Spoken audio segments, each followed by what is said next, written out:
Selamat malam Bante. Malam. Nama budaya. Budaya semuanya. Ini kita nggak ngomong di belakang ya Bante, langsung di depan ya badannya baru ya.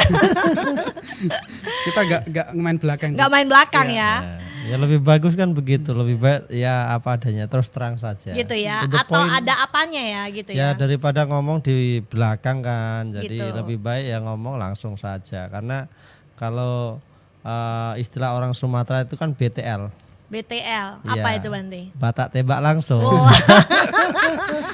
Ya, jadi kalau mungkin saat ini ya tadi kalau dibilang agak berkembang dalam sisi fisik ya mungkin itu satu kewajaran. Oke. Ya kalau pola makan dari dulu itu saya nggak pernah berubah selama pakai jubah 15 tahun kurang ya 15 tahunan ini ya makan ya sehari cukup sekali. Cukup sekali ya. Jadi nggak ada perubahan sih dari Ya. dulu ya begini.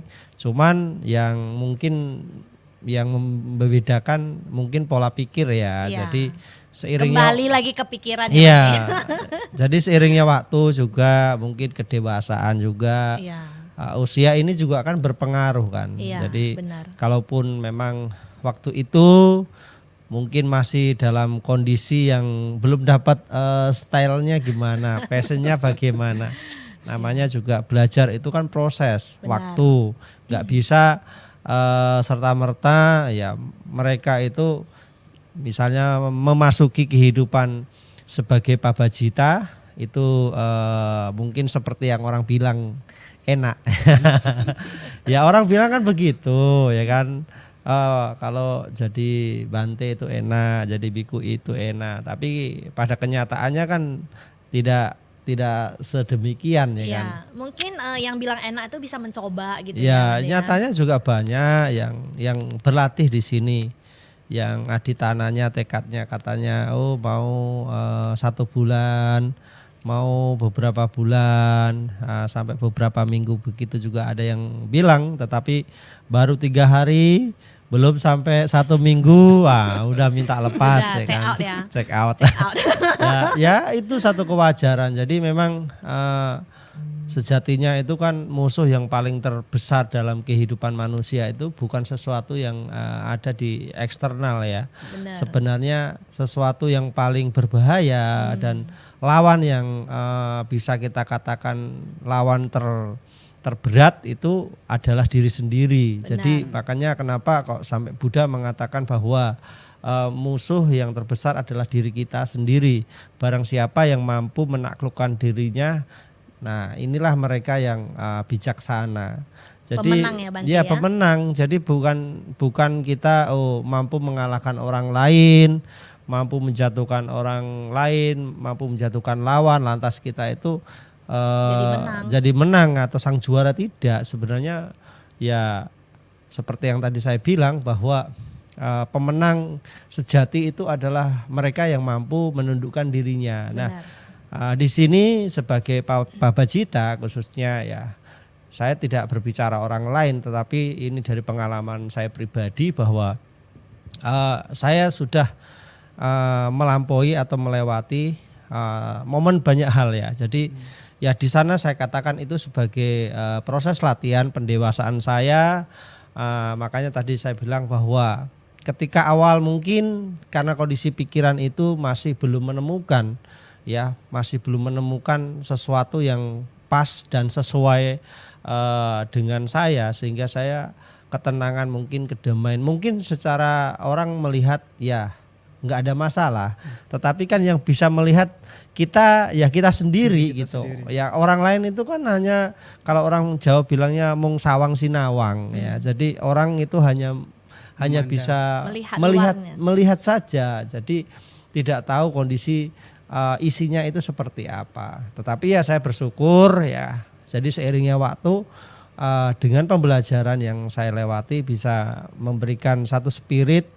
Ya mungkin bisa saya bilang ya saya menemukan hal yang sesuai dengan diri saya dan saya gimana gitu.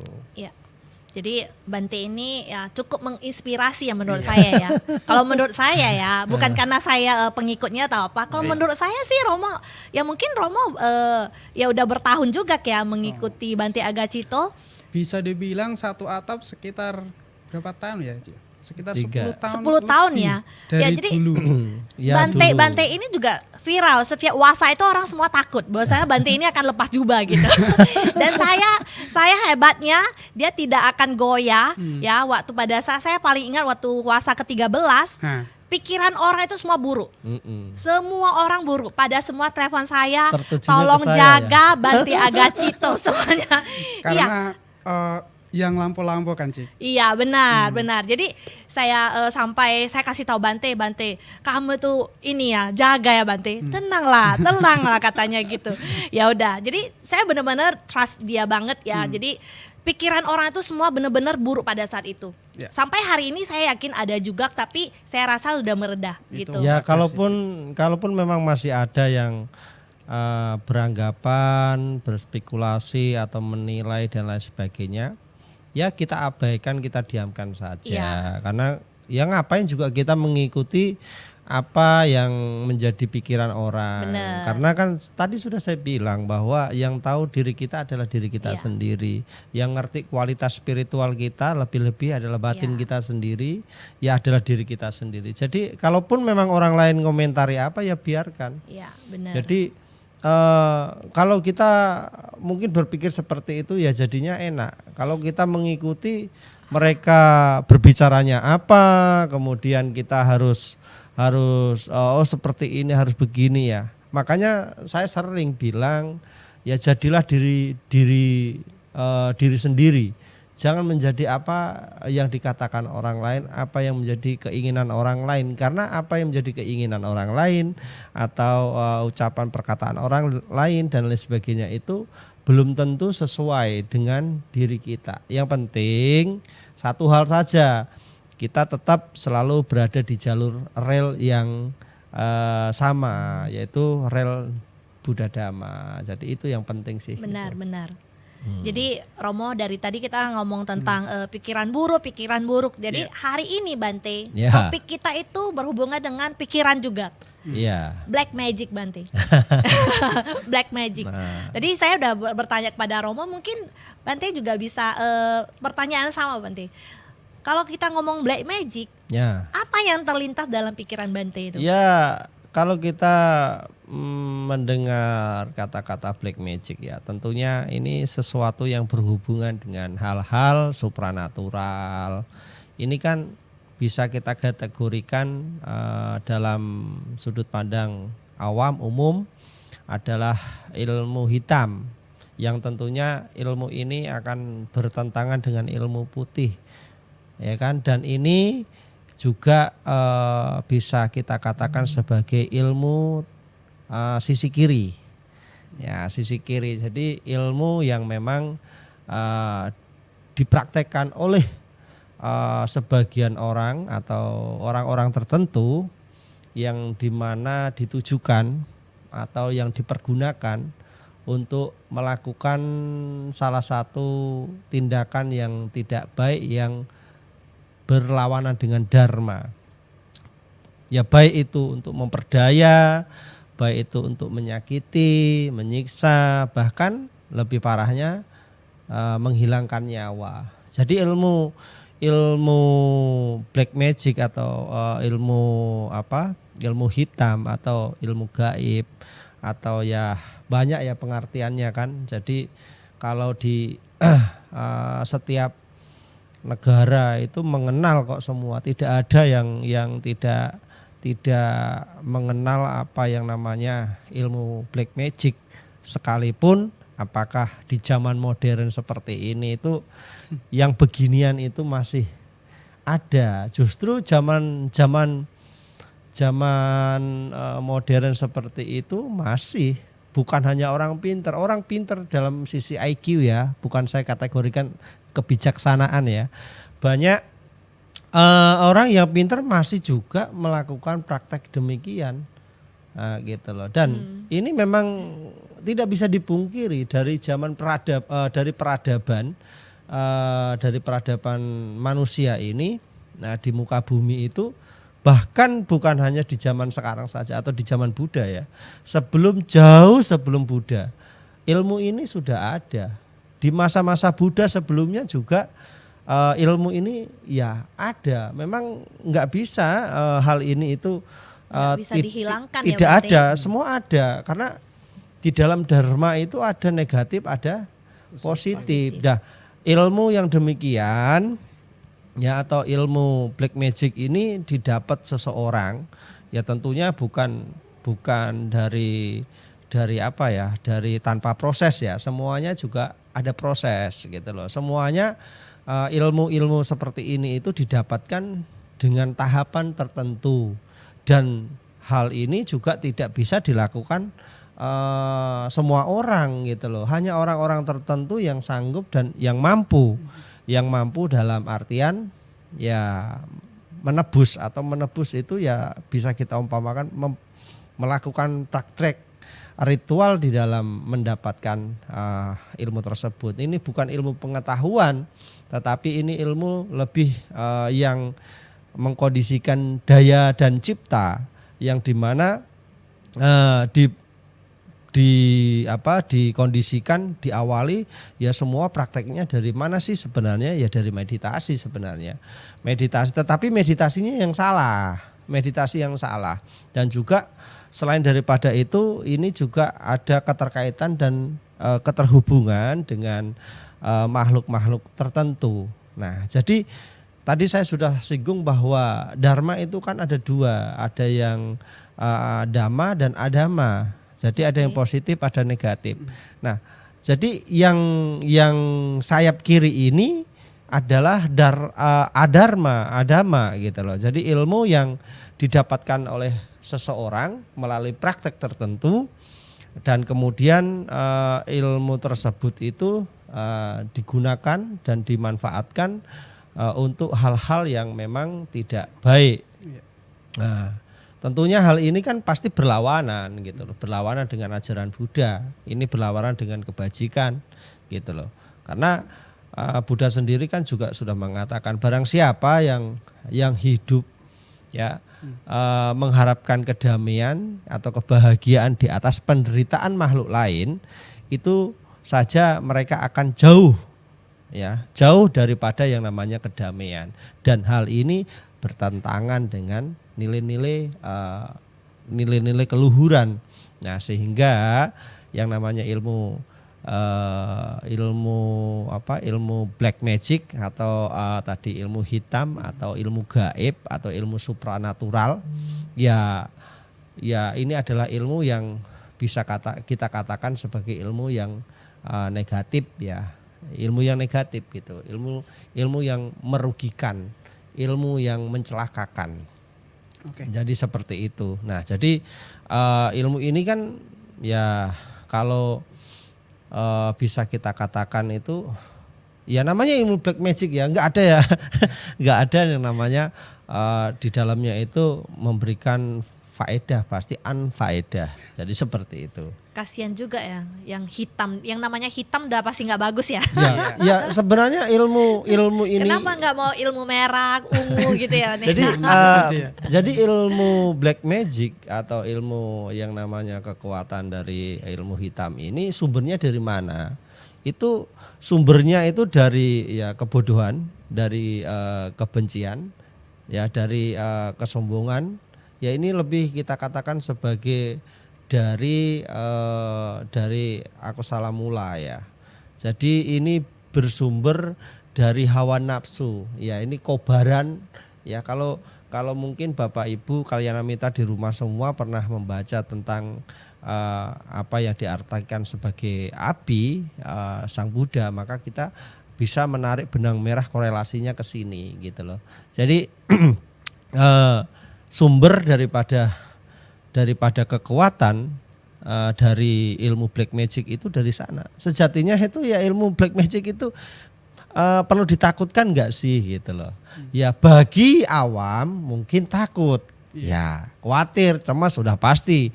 Tetapi kalau kita yang sudah memahami dhamma, kita yang kuat di dalam Buddha dhamma, maka kita tidak perlu takut karena sejatinya ilmu hitam atau black magic ini sebenarnya ilmu yang lemah gitu loh, ilmu yang lemah. Nah, yang membuat kadang itu tidak pede, tidak percaya, takut itu kan banyak hal ya, karena memang kita masih minim dharma ya, masih tipis keyakinan kita pada Tiratana. Ini yang menyebabkan. Nah, sedangkan yang namanya tadi saya katakan ilmu hitam yang dimiliki oleh orang-orang tertentu ini ya sejatinya juga bisa kita katakan itu tentu tetap akan kalah pada yang namanya dhamma gitu. Ya bisa kita katakan kebenaran itu tidak akan pernah kalah pada yang namanya kejahatan gitu loh. Benar. Ya, jadi kejahatan itu pasti selalu di bawah kebenaran gitu loh. Nggak ada yang namanya kejahatan itu di atas kebenaran gitu loh. Ya, benar. Oke, Bante. Kalau tadi Bante berbicara mengenai kebenaran dan black magic, ya. Kalau kita berbicara ilmu hitam, pasti kan tentunya ada ilmu putih ya, Bante. Ya ada. Nah, pertanyaannya kenapa mereka harus belajar ilmu hitam, Bante? Ya karena tadi saya sudah bilang dan saya sudah katakan kebodohan itu, kegelapan batin ya. Itu yang menyebabkan mereka sehingga akhirnya tidak melihat satu keluhuran daripada satu kebenaran itu gitu loh. Dia tidak melihat bahwa malam itu butuh rembulan gitu loh. Mereka mungkin lebih senang gelap-gelapan Padahal gitu. orang gelap-gelapan itu bisa nabrak-nabrak. Lah, tapi ya memang itu kan satu pilihan dan pilihan itu ya kita tidak bisa ngejudge kenapa ya mereka, ya kalau mereka itu tahu bahwasanya kebenaran itu adalah sesuatu yang baik, mereka tidak akan melakukan. Benar. Tapi karena mereka itu tidak melihat kebenaran dan tidak mengetahui kebenaran, ya tidak bijaksana, ya memang diliputi kebodohan, ya batinnya ini di kegelapan, ya maka yang terjadi adalah yaitu tadi. Karena memang hawa nafsu ini kan sangat-sangat akan membuat satu kerusakan, ya. Mungkin instan ya. Ya, bisa dibilang mungkin ya mereka sebagian orang ya begitu instan. Tapi kan sebenarnya ya tidak instan, tapi justru kita akan malah justru akan membuat diri kita itu semakin rendah.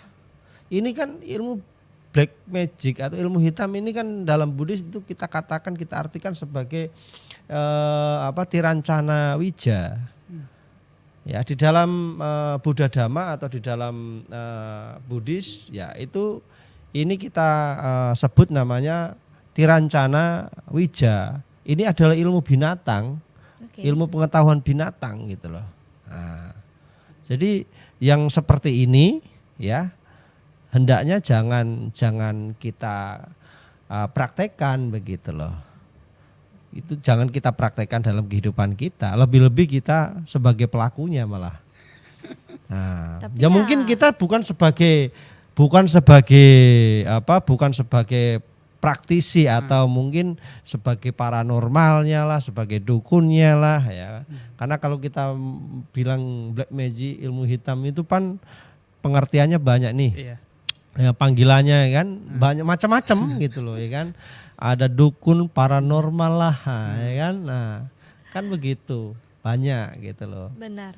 Jadi seperti yang Romo katakan, mengapa orang itu mau melakukan? Karena kebencian, karena ini. Jadi kemarin ada satu kasus ya Bante Romo. Umat ini dia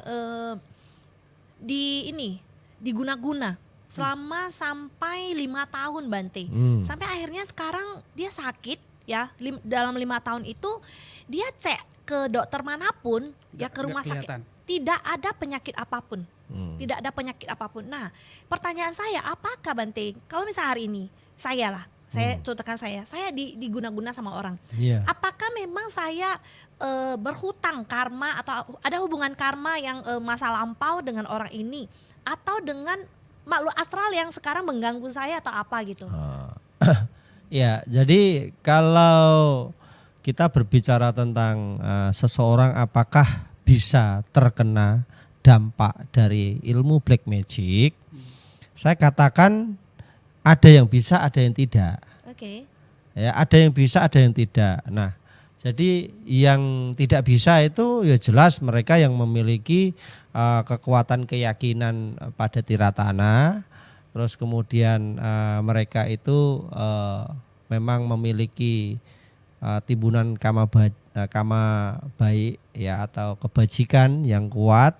Kemudian memang ya dia religius ya, suka sembayang ya, suka baca parita, suka liamking ya, memang kuat gitu loh.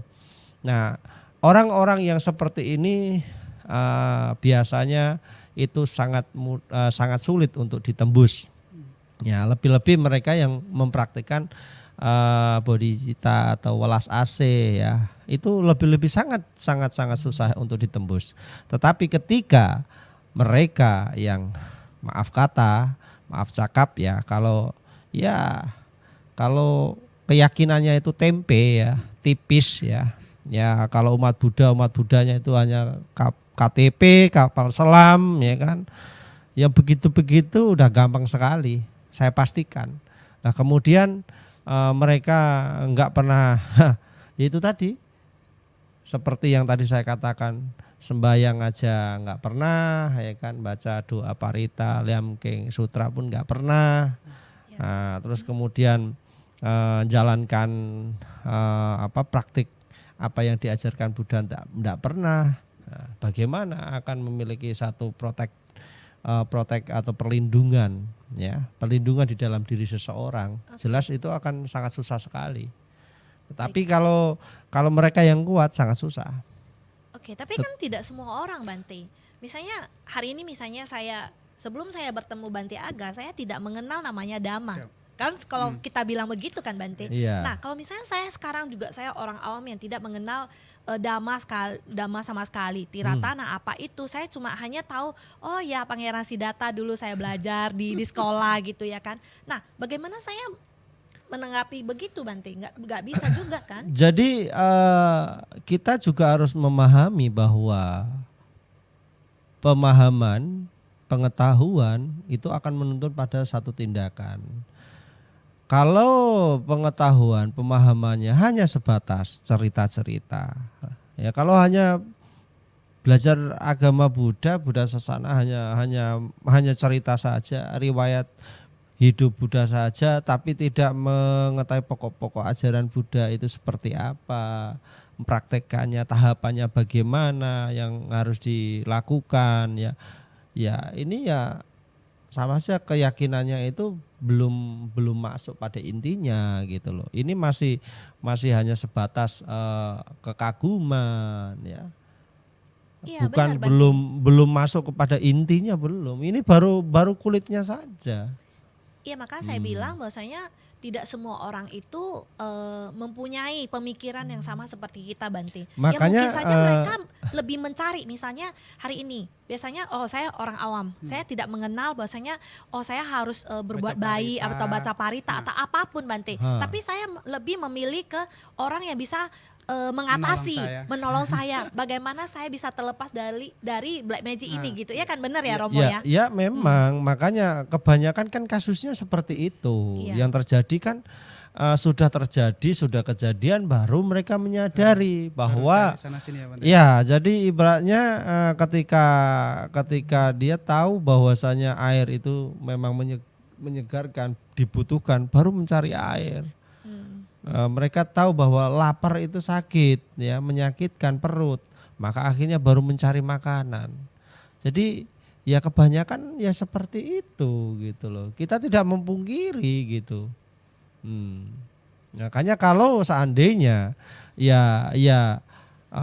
mungkin dalam aktivitas ya, mungkin dari kalian amita semua yang di rumah atau para pemirsa yang mungkin mengetahui temannya, saudaranya seperti itu, atau mungkin mengalaminya sendiri, maka jangan sampai salah langkah. Karena masalah itu pasti ada solusi kan. Nah, solusinya itu kan harus solusi yang bijak. solusi yang baik. Jangan kita solusinya yang ngeliru. Misalnya ini kena black magic nih ceritanya, datanya ke praktisi black magic juga. Jadinya apa ya, nggak selesai. Kenapa ya ilmu hitam bertemu dengan ilmu hitam gitu loh. Gimana coba? Bentrok ya Bante. Ya nggak ada penetralnya di sana. Ya sama-sama asin sama asin atau manis sama manis kan. Tambah penyakit Ya ya. jadinya nggak nyambung gitu loh. Jadi oleh karenanya maka yang harus dipahami di sini semuanya ya, maka kita harus mencari solusinya yang tepat gitu loh. Solusinya apa? Ya solusinya bisa melalui ya itu tadi pendekatan diri kita pada keyakinan kita, dan harus kita memahami satu ajaran itu dengan benar dan kita praktikkan dengan benar gitu loh. Namun ya barangkali ketika sudah kejadian itu kan mungkin memulai itu kan ya butuh proses waktu yang lama, maka butuh yang kita artikan sebagai pendamping gitu, pendampingan, jadi bimbingan. Lah itu yang penting. Jadi ini solusinya gitu loh. Jadi pendampingan, pembimbingan inilah satu solusi yang bisa diterapkan, dijalankan atau dilakukan seseorang. Karena ketika kita tidak ke jalur kanan, kita malah justru ke jalur kiri. Berarti kalau jalur kanan itu yang positif ya, yang dharma ya, itu yang kebajikan gitu loh. Nah kalau yang kiri itu tadi kan yang negatif ya. Maka kita harus dengan cara ya itu tadi seperti saya bilang, kita butuh pendamping, pembimbing yang menuntun kita. Ya kalau kita katakan saat kita sedang jalan di jalan yang licin, kita butuh tongkat. Saat kita jalan di tempat yang mungkin menurun dari gunung, kita butuh tongkat ya supaya tidak jalannya itu terlalu kencang. Saat kita gelap butuh pelita ya. Solusinya ke vihara aja lah. Gitu ya. Oke, kalau berbicara solusi ya Ci ya Bante, kalau kita dengan membaca parita apakah bisa Bante untuk menghilangkan black magic itu? Iya, membaca parita itu bisa. Bisa. Karena disebutkan the power of parita atau kekuatan dari parita di dalam Milinda Panha itu ya memang akan memberikan satu spirit, energi. Ya. Tapi spirit dan energi di sini itu energi yang positif. Karena dasarnya dalam membaca parita, kekuatan parita itu kan sumbernya sumber ilmu putih. Ini kan ilmu-ilmu kebajikan, ini kan ilmu-ilmu welas asih. Nah, jadi ini bisa, tetapi sekali lagi saya katakan kalau kita bisa bilang semua kalau baca parita itu semua urusan selesai, ya tidak bisa. Satu, untuk penyempurnaan dari kekuatan parita itu dibutuhkan keyakinan. Kalau keyakinannya masih tempe tadi, masih tipis ya, masih tidak kuat, tidak besar, ya tidak bisa. Tapi bukan berarti itu tidak ada, kekuatannya ada, tetapi ini kecil bisa ya ibaratnya kalau kita lah ya, kita kalau nggak punya keterampilan, skill yang mumpuni, bagaimana kita bisa profesional? Jelas tidak mungkin. Nah, gitu loh. Tetap ada pengaruhnya, tapi pengaruh itu tidak maksimal gitu loh. Jadi oleh karenanya kita itu membaca parita, kekuatan dari parita, energi dari parita itu, daya cipta dari parita itu dimulai dari satu keyakinan, perhatian, konsentrasi, ya. Karena itu satu awalnya. Kalau nggak yakin bagaimana kita, ya, bagaimana kalau kita nggak percaya dengan parita, lantas parita itu apakah membawa pengaruh? Jelas tidak. Ya. Jadi parita itu akan memberikan ya parita, sutra, mantra. Ya. Jadi itu semua ada kekuatannya, tetapi tergantung. Sama, ini air putih, ya. Ini air putih. Ketika air ini mungkin dalam kondisi cair, maka ketika dilempar tidak sakit. Tapi ketika air ini kita rubah menjadi es, bongkahan es, air ini akan sakit ketika dilemparkan, kena sasaran akan sakit. Dan air ini kalau tidak masih encer kita lempar tidak bisa jauh. Tetapi ketika ini sudah menjadi es, kita lempar bisa jauh.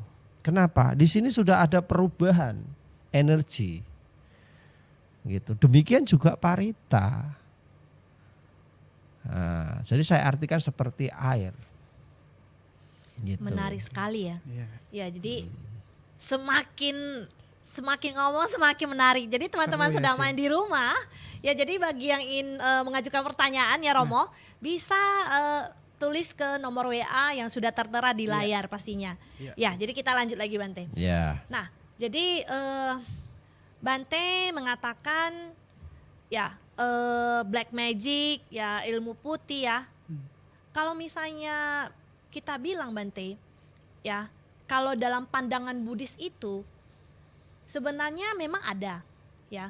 Tapi seperti Bante bilang, kita hanya perlu ya baca parita dengan keyakinan. Apa terus baca? Karena kenapa Bante? Saya bilang begitu. Banyak juga yang baca pada akhirnya juga meninggal Bante, gara-gara black magic itu.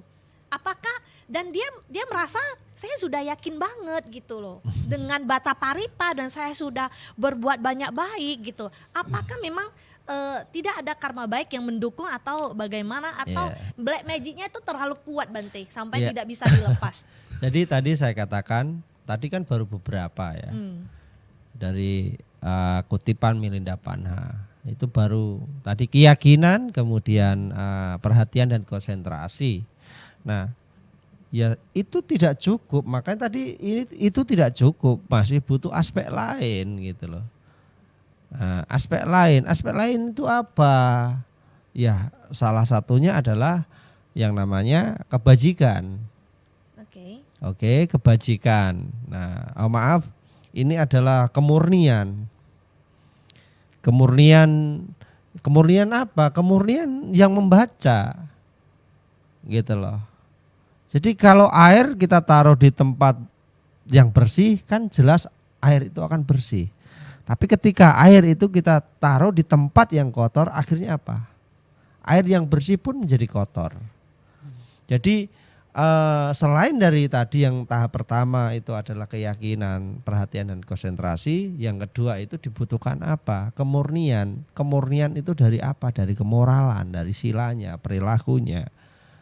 Nah, makanya disebutkan bahwa barang siapa yang hidupnya di jalan dharma, yang menjalankan dhamma winaya atau kemoralan, ya dharma, kemoralan, maka dia akan dilindungi oleh kemoralan itu atau winaya itu. Nah, jadi demikian juga bahwa pendukung dari kekuatan parita dimulai juga tidak terlepas dari yang namanya kemoralan. Parisudi sila, kemurnian dari sila. Nah, sila ini sekarang saya tanya, sila itu kan banyak, Bante. Iya jelas banyak. Kalau umat Buddha mengenalnya Pancasila, oh iya Pancasila. Tapi jika dijabarkan banyak sekali.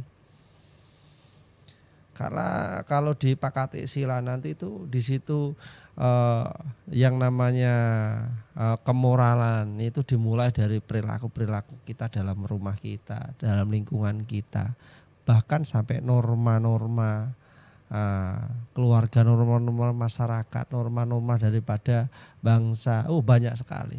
Jadi banyak sekali, maka kita pahami di situ dulu.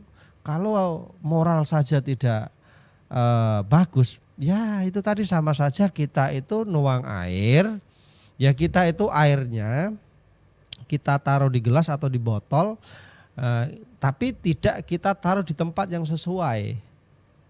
Apa? Kita nggak punya flisernya. Ya kan ceritanya nih air supaya dilempar sakit ya atau dilempar jauh. Nah, maka air ini kan butuh Dibekukan ya Bante. dibekukan. Nah, air sendiri itu supaya air jernih itu butuh filter tadi. Nah, dari sumber mata air kita dapatkan itu butuh disaring. Ya, saringnya apa? Dari perhatian dan konsentrasi. Itu filternya. Sudah dapat airnya, maka kita butuh tempatnya. Tempat untuk apa sih? Untuk merubah satu kondisi daya cipta ini. Air itu kita rubah menjadi apa? Menjadi es supaya kencang kalau dilempar. Nah, kita butuh freezer. Freezernya ini adalah tempat yang dijadikan salah satu tempat yang ideal untuk merubah cair menjadi batu. Nah, ya itu saya umpamakan freezernya sebagai kemoralan. Apakah cukup dengan moral? Ya jelas tidak. Maka butuh karma. Lah ini karma buruk atau karma tidak buruk gitu. Ya jelas karma baik lah. Kan kita mau mendapatkan daya cipta yang positif nih, energi yang positif ini. Ya jelas kita harus memiliki menciptakan satu kondisi karma yang kuat gitu loh. Nah, jadi freezer itu hidup pakai listrik gak sih? Tentunya pakai. Ya. Ya kan? Loh, listrik itu kan dibutuhkan. Lah gimana ceritanya? Ya, freezer kita itu bisa menyala kalau tidak ada listrik. Nah, maka dibutuhkanlah karma. Ini yang terakhir yang perlu dan harus kita ketahui. Kita punya freezer. Ya, loh Bante kok banyak sekali lah Bante. Lah inilah makanya korelasi daripada keseluruhan itu Semuanya berhubungan. berhubungan ya, Bante. Tidak bisa. Berdiri sendiri tidak bisa. Dibilang listrik, ada bayar nggak listriknya? Ya. Bayarnya pakai karma baik atau karma Nah, buruk gitu. sekarang hari ini kita bisa siaran. Kita bisa streaming seperti ini. Kita bisa online seperti ini. Kita ngomong sampai berbuih pun di sini. Tetapi kalau tidak ada yang mengoperatori tidak bisa. Lah sedangkan kalau sudah ada yang mengoperatori, kalau tidak ada mungkin kuota internet juga tidak bisa. Gitu Benar. loh. Lah jadi semua saling berhubungan gitu loh. Saling berkaitan, maka mereka yang punya server mungkin yang punya internet ya kan, operator ya dari PLN juga ya kan. Nah, terus kemudian hari ini kalau kita nggak ada perlengkapan di sini, ya bagaimana ngomong teriak-teriak pun nggak akan kedengaran kita. Lah ya oleh karenanya kenapa inilah yang disebut namanya segala sesuatu di dunia itu tidak ada yang berdiri sendiri, semuanya itu ada keterhubungan, maka ada disebut istilah karma bandhu. Maka kondisi karma itu akan menghubungkan apa sih? Menghubungkan ke positif atau negatif. Nah tergantung yang diperbuat. Kalau perbuatannya baik jelas akan menghubungkan pada yang namanya karma baik. Sehingga tadi saya bilang bahwa kalau seseorang terkena black magic, nah tentu inilah yang menjadi satu kesatuan yang kita sebut sebagai welas asih. Oke. Karena untuk menetralkan kekuatan negatif itu, maka dibutuhkan ya yang sesuai. Kalau memang di situ air, kalau di situ itu adalah garam, dengan air kita umpamakan, maka garam sebagai black magicnya, air sebagai sisi kanannya atau sisi putihnya, Sisi baiknya ya. sisi baiknya. Maka yang harus kita perbanyak apa?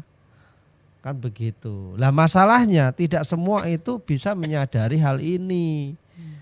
Nah, makanya kenapa sekarang orang terkena black magic datanya ke praktisi black magic. Dan yang terjadi apa ya konslet. Karena ya ini negatif sama-sama negatif. Lah sedangkan kalau ke sisi kanan maka yang terjadi positif dan negatif. Nah makanya sisi kanan tadi itu adalah kebajikan. Nah semua sumber dari kebajikan apa sih? Welas asih. Nah itulah kekuatan. Lah kekuatan daripada cinta kasih ini sejatinya yang mampu meleburkan yang namanya kekuatan jahat, kekuatan negatif, lebih-lebih ya black magic sendiri. Lah sedangkan kalau kita bicara black magic itu di Indonesia itu kan banyak sekali ya kan. Terkenal populer lah ya. Kalau mungkin populernya di Indonesia itu ya ilmu tenun atau santet. Nah, walaupun banyak ya black magic yang digunakan kalau jika tidak salah itu Batak juga ada saya tahu cuman saya nggak berani mengatakan. Banyak lah. Sebenarnya berbagai suku juga ya ada banyak. Tetap ada. Nah, apalagi di kita suku Tionghoa juga ada. Banyak. Ya seperti ilmu Mausan gitu. Ya, nah, tahu kan ilmu Mausan? Saya kurang tahu sih Bante. Cuma saya pernah dengar namanya. ya karena jadi saya juga nggak mau mengenal. Ya karena kalau Bante tahu ya karena jenis Mausan tahu ya karena memang itu banyak banyak orang mengalami gitu. Iya benar. Jadi ya itu kalau di dunia jangankan di Indonesia ya. Bahkan di setiap negara itu tetap ada. Tapi yang terkenal itu kalau di Afrika itu wudu ya. Wudu atau wudu gitu loh. Itu di Afrika. Nah, itu yang bisa dikatakan ilmu black magic yang cukup terkenal. Ya. Kemudian juga ada Namia dari suku Tapi nggak Gipsi. mungkin lah ya, kalau orang Indonesia nggak mungkin sampai kena Bahkan sampai black magic Afrika lah ya. Sampai di Terlalu jauh ya. Gak ada pesawat. Bahkan sampai yang di Amerika sendiri, Amerika tahu kan, sampai sekarang masih banyak praktisi yang menjalankan praktek ini namanya itu namunda. Terus kalau di Bulgaria juga ini cukup terkenal ini ya Malka Moma. Nah, ini salah satu ilmu. Namanya aja sudah. Ya setiap negara kan punya nama sendiri lah. Ya kalau Indonesia yang paling terkenal ya santet. Nah. Ya, tapi ilmu black magic di Indonesia paling banyak. Yeah. Gendam itu juga itu kan kayak hipnotis gitu ya. Memperdaya orang gitu kan. Itu juga ada. Jadi pengasihan itu banyak sekali. Oke. ilmu yang apa loh ya? Ilmu hitam loh ya. Banyak. Jadi gitu. Oke Bante, kalau tadi kita sudah berbicara mengenai ilmu-ilmu dari Indonesia sampai Afrika ya Bante ya. Saya mau tanya, lantas bagaimana Bante idealnya agar kita bisa terjauh dari black magic itu sendiri? Ya kalau soal kita berbicara tentang bagaimana idealnya ya kita sebagai umat Buddha, ya jelas tadi yang saya katakan kita itu harus belajar. Ya jangan ketika sudah kena baru mulai, ya terlambat. Biasanya orang kayak gitu Bante. Ya orang hujan lapar, baru cari payung ya kan. Nah, jadi orang kan selalu telat Bante. Ya makanya kenapa kok saya berbicara menyinggung tentang ini. Memang malam ini kita tidak cukup waktu kalau untuk membahas untuk secara detail ya. Tetapi ketika memang mau ingin lebih detail sharingnya, ya silahkan datang ke wihara, nanti kita bisa kongko lebih jauh lagi gitu loh masalah-masalah ini ya. Jadi ya karena kenapa Bante bisa berbicara juga karena dari proses perjalanan waktu, nah kita kan banyak menemukan kasus-kasus ya. Ya jangan mengatakan dulu ya Bante paranormal ya, tidak Bante Bante tidak paranormal ya, nanti jangan diartikan Bante paranormal, enggak.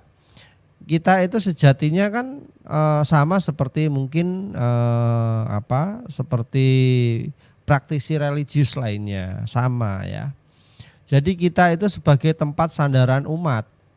Jadi kalaupun memang ada umat yang memang bersandar kepada kita, lebih-lebih yang mengalami satu permasalahan yang berhubungan dengan black magic, maka hal yang memang sering kita lakukan tidak jauh, ya tidak lain, ya tidak bukan, ya berhubungan dengan dhamma.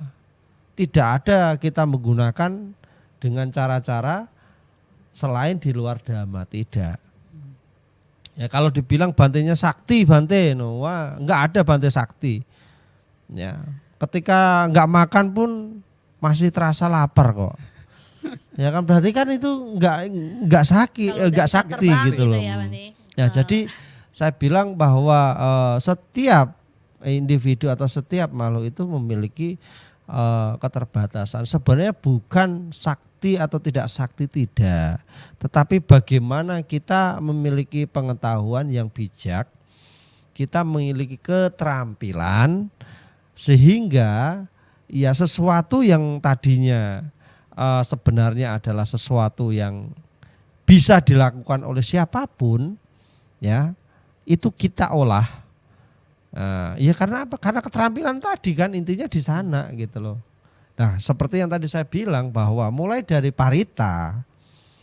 Ya, kenapa parita kalau dibacakan Bhikkhu Sangga memiliki sesuatu spirit yang berbeda dengan yang kalau dibacakan umat?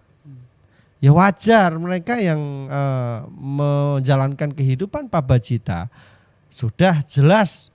Tadi saya sudah menyinggung tentang parisuddhi sila. Nah, kemurnian seseorang, maka bisa dikatakan air tadi itu, ya air itu ada tempatnya yang bersih. Nah, air sebelum ditaruh di tempat airnya yang bersih tadi itu sudah difilter. Nah, karena memang keterampilannya Bhikkhu Sangga ini ya setiap hari ya memang parita dibaca. Nah ya kan, ya sama kalau penyanyi ya suaranya pasti bagus. Tapi kalau misalkan kok yang bukan seninya di situ, keterampilannya di situ suruh nyanyi, ya fals semua. Jadi lah inilah keterampilan yang ada. Jadi dimulai dari sini, ya.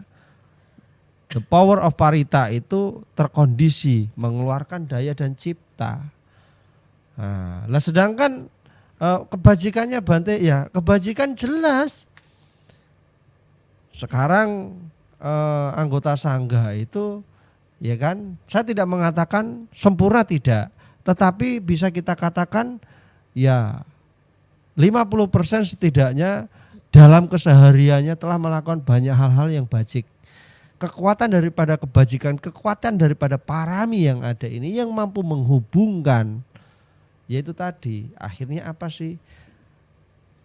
Mengingatkan, mengajarkan. Karena bahasa kasih itu kan kesempurnaan, ya. Kesempurnaan apa? Yaitu tadi. Kepada siapa sih? Kepada makhluk-makhluk yang dipergunakan. Atau ya ini yang menyebabkan. Bukan orangnya yang menyebabkan, tetapi makhluk-makhluk. Karena ilmu black magic itu tidak ada yang bersumber berdiri sendiri, tidak.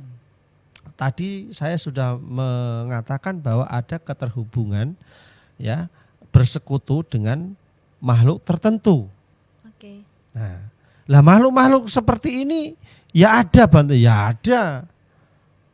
Lah yang mampu, yang bisa melakukan tindakan atau melakukan santet tadi, guna-guna tadi dan lain sebagainya, ini adalah makhluk-makhluk yang rendah, makhluk-makhluk rendah tapi memiliki kekuatan. Karena makhluk rendah ada yang memiliki kekuatan, bukan berarti para dewa saja yang memiliki kekuatan. Di bawah alam manusia itu ada alam, ada makhluk yang juga memiliki daya cipta. Bedanya adalah ilmu hitam, kekuatan hitam, begitu loh. Tapi bagaimana kita berhubungan ya dengan makhluk begitu ya? Apakah orang tersebut bisa berbicara dengan makhluk tersebut atau bagaimana? Akhirnya finally ini bisa ada satu hubungan Itu gitu. tadi saya bilang, makanya saya dari awal kan sudah mengatakan bahwa ini tidak terlepas di mana dimulai dari seseorang melakukan namanya praktek, namanya kalau orang bilang itu umumnya meditasi, ya. Oke. Meditasi karena ini kan pengembangan batin, pengolahan pikiran. Tetapi pengolahan batin dan pengolahan pikirannya itu diarahkan ke sisi yang Negatif. negatif Negatif. gitu loh. Iya. Jadi dimulai dari sana sebenarnya. Karena tidak semua orang dengan sendirinya lahir langsung memiliki kekuatan negatif, enggak. Semua pasti kalau ke arah yang rendah, seseorang itu yang mengejarnya, bukan makhluknya yang mengejar. Umumnya seperti itu. Gitu. Ya. Jadi ini ada pertanyaan masuk ya Romo, Oke, terakhir boleh. ya Bante. Jadi ini kejadiannya pernah Bante tanggulangi dari teman saya ini pribadi ya. Langsung pasien langsung. ya? Pasien langsung. Jadi bukan di pasiennya, di teman pasiennya ini. Oke. Jadi teman ini dia pernah meminta saya untuk membantu temennya. Ya, jadi istrinya ini Bante, mungkin Bante ingat ya. Yang mana? Saya lupa. terlalu banyak yang jadi Bante Aga ini banyak yang mencari ya untuk menanggulangi hal-hal yang begitu. Iya. Maka jadinya dia terkenal jadinya Bante paranormal katanya. Saya tidak mengatakan Kayak- ya. kayak Nanti katanya Bante, ya, bukan kata kita. Iya, memang katanya. benar. Ya, memang benar. Bukan saya yang Gitu ya. bilang. Ya nggak Tapi- mungkin Bante sendiri bilang Lah, saya Bante iyalah. paranormal gitu. Makanya kenapa di sini saya ingatkan, Bante Iya, tidak ada Bante benar. paranormal. Iya, jadi istrinya ini Romo sudah dijudge oleh kita tanda kutip ya, yang seperti tadi Bante bilang negatif, dia mencari negatif lagi. Nah, si seorang ini dia mengatakan bahwa istrimu kamu ini tidak akan bertahan 1 minggu katanya. Nanti pasti akan meninggal gitu. Nah, finally teman saya ini dia mencari saya. Saya bilang, "Ya udah, saya minta Bante untuk tolong bantu cewek inilah saya bantu." Jadi hanya Bante ke rumahnya dan finally ya Romo sudah hampir setahun juga cewek itu masih hidup sampai sekarang. Nah, pertanyaannya dari teman saya, apa yang Bante lakukan? Gitu. Jadi cewek ini ya juga tidak baca parita, dia tidak ada berbuat apapun gitu. Apakah Bante menyalurkan karma baik Bante atau Bante seperti Bante bilang menyalurkan welas kasih kepada makhluk ini gitu kan? Atau bagaimana? Gitu. Nah, tadi Bante sudah bilang bahwa seseorang yang terkena efek daripada ilmu hitam itu kan butuh pendampingan, Oke. butuh bimbingan. Nah, jadi disinilah Bante itu menempatkan diri atau memposisikan diri kita itu sebagai pembimbing, pendamping. Nah, sedangkan apa yang Bante lakukan, Bante ngapain? Bante ya nggak ngapa-ngapain. Bante ya baca parita, itu andalan Bante. Bante nggak punya apa-apa. Kembali ke Ya parita kan, lagi. ya kalau ini berdarah, Masih berdarah ya? Masih sakit coba. masih sakit gitu loh. Jadi begini ya, jadi makanya saya katakan ya ini untuk semua ya. Jadi kembali lagi kepada pribadi masing-masing. Saat seseorang kuat pada keyakinannya dan memang betul-betul menjaga ya Dhamma Winaya atau kemoralan tadi, saya pastikan akan selamat ya, akan aman lah, akan aman gitu loh. Nah, cuman yaitu tadi yang harus digarisbawahi bahwa jangan saat sudah terjadi baru melakukannya, susah. Makanya ya kita harus mempraktekkan keluhuran itu ya dari sekarang, jangan menunggu nanti gitu loh. Nah, jadi yang penting adalah gini, yang utama itu kita yakin. Makanya saya selalu bilang sama semua umat ya yang memang membutuhkan bimbingan kami, saya selalu bilang bahwa kamu harus yakin, ya, yakin, percaya. Ya, dimulai kan dari sana. Sedangkan saya di sini memiliki ya hubungan, ketemu sama dia, ketemu sama siapapun itu umat yang membutuhkan bantuan kita kan begitu, bimbingan kita kan begitu. Ini ada Kama Bandu. Nah, kita sebenarnya apa? Menyalakan lilinnya. Jadi lilinnya yang kita nyalakan, energi karma yang dia miliki sejatinya kita aktifkan. Jadi bukan karma kita yang kita salurkan ke dia, tidak.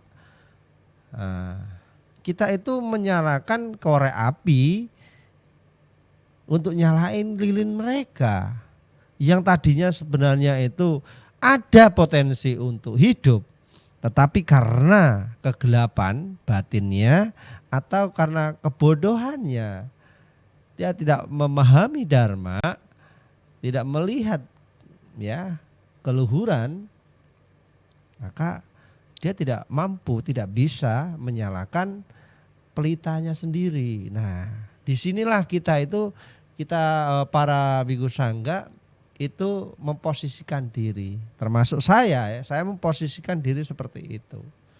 Dan alhasil ya tadi saya bilang bahwa kekuatan cinta ya welas asih ini itu sungguh dahsyat. Nyatanya hidup kan masih kan. Nah, berarti udah ini ya, udah terbukti ya. Iya. Banti Agacito itu penuh dengan welas asih. Oke. Bercanda Bante. Oke, mungkin satu lagi ya Ci ya. Iya. Dari tadi kita sudah berbicara mengenai black magic ya Ci ya. Pertanyaan saya terakhir, bagaimana Bante orang yang melakukan atau orang yang memakai ini di kehidupan saat ini atau kehidupan yang akan datang Bante? ya mereka akan terlahir di alam derita, jelas. Bukan sebagai makhluk para datu Paciwika Peta, lebih rendah daripada itu. Lebih rendah. Kalau daripada itu. sebagai para datu Paciwika Peta atau sebagai setan kelaparan masih Masih oke ringan, masih ringan Masih itu. ringan. Masih bisa dikasih makan. Masih itu masih cetek lah ya. Tapi kalau kita sudah terlibat di dunia black magic dan jauh, maka kita salah sudah, udah kita akan semakin dalam. Memang tidak awiji, tetapi kita lebih rendah dari Awici lagi. bukan, maksudnya lebih Awici rendah udah paling daripada rendah ya. Iya. lebih rendah daripada Peta kelaparan ya. Oke. peta maupun binatang jadinya. Jadi intinya mereka akan menderita di sana. Karena apa? Yaitu tadi mereka itu sudah melakukan satu kegelapan batin, praktek kegelapan batin. Ya. Sudah Jadi lebih-lebih intinya, merugikan orang. Loh, benar, sekarang benar. kalau sudah banyak membuat menderita orang, loh sekarang kalau tidak hanya 1-2 gimana? Itu. Buat satu saja Tapi udah ini tapi ya, Bante. sama juga yang ini praktisinya, tapi sebagai orang yang Memakai. dalam artian yang memakai, contohnya kamu nih pengen nyelakai dia, kamu datang ke saya, kamu hanya sebagai otaknya, jadi istilahnya yang memulai, ya sama, kamu terlibat, sama loh, kasus pembunuhan itu, Hukumannya sama nih. iya, otaknya itu yang Yang berat, lebih parah ya. kan sama seperti kasus yang saat ini terjadi itu, ya kan? Tapi bagaimana Bante? Saya udah bener-bener dendam banget sama Romo Agus ini Bante. Kalau saya enggak ini kan dia Bante, Lah ya itu, nanti dia merajalela itulah gitu. makanya kenapa saya bilang bahwa yang mendapatkan karma buruknya itu bukan hanya sang eksekutornya, tetapi otaknya itu juga mendapatkan karma buruknya. Iya benar Bante. Jadi saya harus bagaimana untuk biar orang ini bisa mendapat jerah gitu. Dia sudah menyakiti saya, dia sudah ini. Ya kalau Apakah saya harus diam saja gitu? ya tadi seandainya dia sudah menyakiti kita, sudah membuat kita begini begono ya, maka kita ya harus dengan tenang, dengan sabar, bagaimana kita memancarkan welas asih kita kepada mereka agar menyadari, agar melihat kesalahan yang dia lakukan gitu. Jangan kita malah menggunakan ilmu langsung kita pengen buat mati dia, jangan gitu. Nah ini Biarkan nanti saja, Bati, ya, ya Bati. nanti ini akan berhubungan dengan topik minggu depan. Oke. Topik minggu depan itu tentang kanti wadi. Jadi tentang kesabaran. Ya, itu akan kita bahas minggu depan. Nah, jadi di sana disebut Harus sabar, iya, Romo. loh, memang praktek itu adalah Bener. bentuk welas asih. Iya. Ini praktek bodhisatwa, bahwa sekalipun kau potong tanganku, ya aku tidak akan marah, tidak akan balasmu. Kau potong kakiku, kau potong semuanya, saya tidak akan membalas. Nah, itu sebuah tekad aditana yang luar biasa. Ini sesuatu yang tidak mudah, tetapi kalau belum sampai di situ, ya kan setidaknya kita manusia biasa ini yang sekarang ini, di zaman sekarang ini masih bisa gitu loh. Apalagi kalau hanya sekedar disakiti, hanya itu. Ya kita jangan khawatir, ingat parami kita itu akan membuat kita aman. Makanya jangan kita lawan, kita benci mereka yang membenci kita dengan ilmu black magic atau dengan cara ilmu hitam. Itu salah besar, malah justru kita akan menggali lubang kuburan kita sendiri gitu loh. Maka saya berpesan ya jangan kita malah mengikuti jalan yang demikian. Yang itu harus dihindari, tidak boleh gitu loh. Bagusan kita menerima, kalau perlu malah kita ngomong, kalau gak suka gitu lebih bagus. Ya kalau memang nggak suka ya udah, ya suka nggak suka ya udah gitu loh. Ngomong ya udah, Ya. terus terang saja. Jadi gitu. kalau Jangan disakiti diam sampai aja, Romo. kalau Ya, hanya biarkan sekedar saja. masih ya ucapan, pikiran masih oke, masih dalam artian oke, itu tidak akan menyebabkan satu efek dampak yang sangat luar biasa. Tetapi kalau sampai kita melakukan praktek tadi sampai menggunakan ilmu hitam, saya pastikan mereka akan menderita. Jadi bersiap-siaplah bagi Anda yang mungkin ya pernah melakukan. Nah, karena ilmu ini tidak akan, yaitu tadi, momen apapun yang kita lewati akan terabadikan, ya akan terabadikan dalam batin kita kok, nggak akan kemana-mana itu. Makanya hidup kita seperti ada yang mengabadikan di kameranya nanti, ya di hadisnya ada nanti itu. Hadisnya kita apa sih? Batin kita. Jadi semua terliput di situ, tidak akan ketinggalan satu pun momen itu. Baik. Gitu loh. Jadi lebih baik kita itu belajar untuk mengembangkan hal-hal yang luhur, hal-hal yang mulia. Positif, ya. Selain itu akan membuat kita semakin lebih damai, juga itu akan ngebuat kita jauh daripada atau Penderitaannya, akan Bati. mampu memberikan spirit dan kekuatan dalam memprotek pada kekuatan yang bersifat negatif. Gitu. Jadi biarkan alam semesta yang bekerja aja. Benar ya, Bati? Ya kita enggak perlu berbuat seperti itu. Benar. Ya. Jadi saya selalu mengingatkan kepada umat-umat yang meminta bimbingan. Ya kita jangan sampai membalasnya dengan hal yang serupa atau hal-hal yang dapat menyebabkan penderitaan bagi mereka. Ya kita cukup ya lakukan pembalasan itu, pembalasan positif, yaitu dengan cinta kasih. Karena itu cinta kasih simbolnya bunga, gitu loh. Jadi ya kita pancarkan welas asih kita. Semoga mereka menyadari atas kesalahan itu. Nah itu satu spirit yang akan ngebuat parami kita gitu loh berkembang. Benar. Jadi aman, tentram, gitu loh. Nah, nggak usah takut. Ya, baik. Jadi Romo, kita udah memasuki sesi terakhir ya. Oh, Ya, udah. Jam jadi berapa nih? Kita Wah, sudah udah mau 1 jam jam 9. lebih. 1 jam lebih. Sudah tidak terasa Bante. Oh. Jadi mungkin Bante ada pesan singkat untuk teman-teman kita yang di rumah Bante. Iya, Bante. Ya, pesannya Sadi sudah saya katakan semua sih sebenarnya. Sudah semua ya. Ya, cuman sebagai saja. singkatnya ya komitmenlah pada cinta kasih atau praktek welas asih, dan kemudian kemoralan Anda, kemudian kebajikan Anda, dan yang terakhir jangan lupa kita biasakan untuk bermeditasi, karena itu sebagai filter kita, tapi dengan catatan meditasi sesuai Buddha Dhamma ya, untuk memfilter daripada kotoran-kotoran akusalah mula kita dari 3 hal yang sumber daripada kekuatan negatif tadi.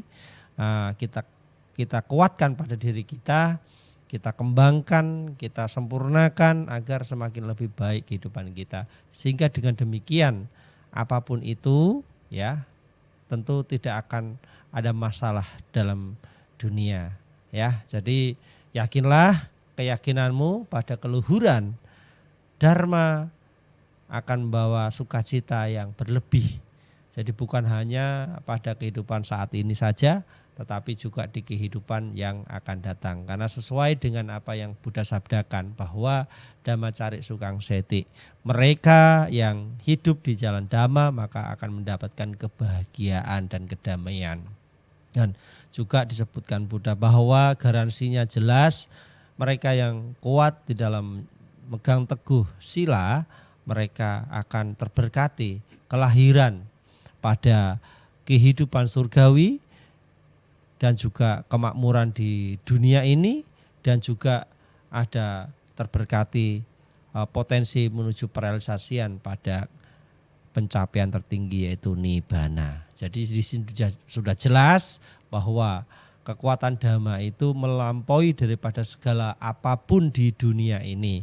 Jadi pegang teguh Dharma bukan sebagai satu formalitas ya, tetapi sebagai itu adalah landasan kebutuhan kita, kebutuhan primer ya, kebutuhan primer seperti makanan itu. Jadi kita jadikan itu sebagai kebutuhan primer agar semuanya bisa melebur pada kehidupan kita dan kita bisa menyatu dengan alam semesta. Mungkin itu pesan terakhir saya ya. Baik.